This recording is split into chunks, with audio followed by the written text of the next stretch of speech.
Today, I am going to tell you how to reduce salt in vegetable kurma.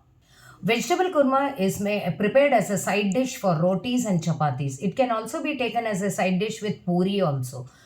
But sometimes what happens is after the kurma is prepared, we come to know that the salt is excess in the kurma. So today I have 4 tips to solve this problem. Listen to all the tips carefully. In case you have any doubts or queries, leave it in the comment section below because we make sure that we answer everything.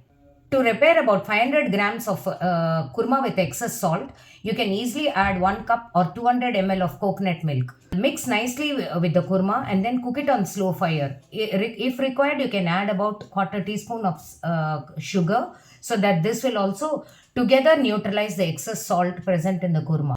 But not everybody prefer adding coconut milk.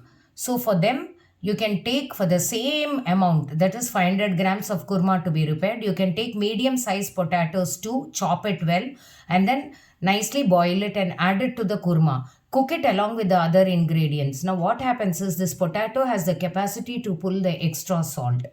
However, potatoes is not a preference for everyone, especially for Weight Watchers. For them, we can, for the same quantity of kurma to be prepared, we can chop 200 grams of tomatoes and onions. Take a pan, fry both. Do not add salt, but add other spices. Now, to this, add the cooked kurma and cook it on slow fire. What happens is this extra tomato and onions pull all the extra salt, and this way you can also adjust the extra salt in the kurma.